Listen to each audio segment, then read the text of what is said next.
Hello everybody, this is Tarun Kapoor. Welcome back to Edge Imprints. तो हम आज स्टार्ट कर रहे हैं हमारे लीगल करंट अफेयर्स के मॉक टेस्ट 3 को। So do concentrate on each and every question, because हर एक क्वेश्चन को मैं बहुत ही एनालिसिस करके मैं इस टेस्ट सीरीज में डालता हूँ। तो do focus on each and every question, there are maximum chances to be there in your exam. So let's begin the test. The first question is, the Rights of Persons with Disabilities Act 2016 replaces A.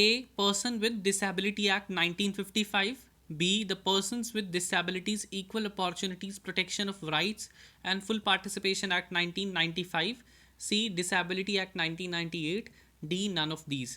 तो हमारा इसमें correct answer है that is B.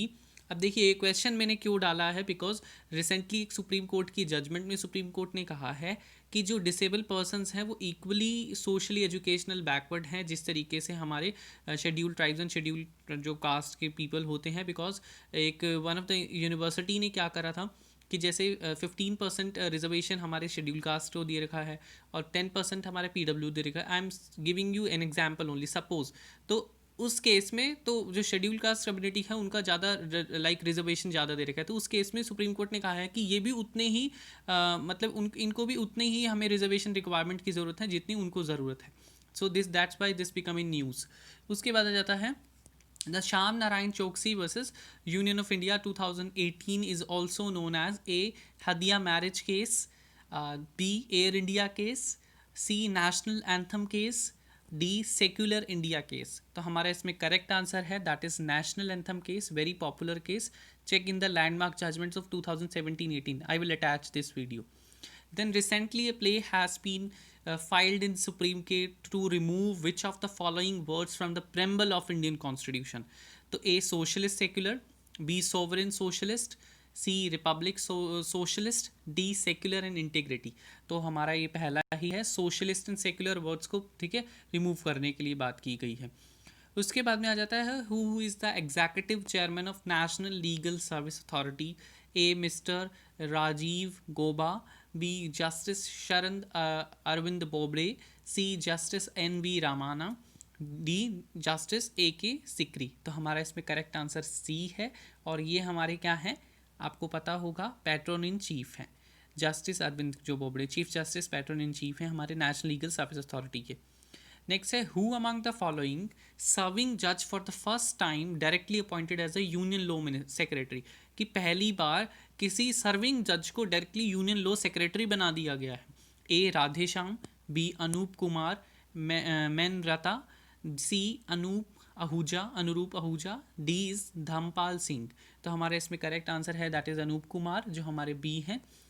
Next है who is the head of the committee to investigate the Assam gas leak जो हमारा हुआ है असम्स भागान oil well of Oil India Limited? तो justice BP Katakey, B justice Neeraj Dhawan, C AP Fernandes, D Rishabh Kumar. तो इसमें हमारा करेक्ट आंसर है first that is justice BP Katakey. Then next is first जज ऑफ कॉमन सुप्रीम जो हमारा high Jammu and Kashmir high court है और लद्दाख हाई कोर्ट है, कॉमन फर्स्ट कॉमन जज। ठीक है, फर्स्ट कॉमन का मतलब है कि जो पहली बार हमारी जो कॉमन हाई कोर्ट बनी है जम्मू एंड कश्मीर और जो लद्दाख है उनके फर्स्ट जज कौन से हैं? Justice RP Sharma, justice Rajnish Oswal, justice Anurag Srivastava और justice Munish Pandey. The correct answer is Rajnish Oswal. Next question, in Christian Medical College Vellore Association versus Union of India and others, the Supreme Court said A. Article 30 does not prevent the state from imposing reasonable regulations to make the administration of minority institutions transparent. B. No income tax liability for UEE exchange. C. The deemed university covered under Prevention of Corruption Act. D. None. तो हमारा इसमें correct answer है that is a कि article 30 जो है वो state को रोकता नहीं है कि वो रीजनेबल रिस्ट्रिक्शंस नहीं लगा सकती है ताकि वो जो माइनॉरिटी इंस्टीट्यूशंस का जो एडमिनिस्ट्रेशंस है उसका ट्रांसपेरेंट रख सके। Okay, this is very important judgement, 2020 की जजमेंट है। CRPC comes under which list of 7th schedule? A. Union, B. State, C. Concurrent, D. None of the above. So the C is correct answer.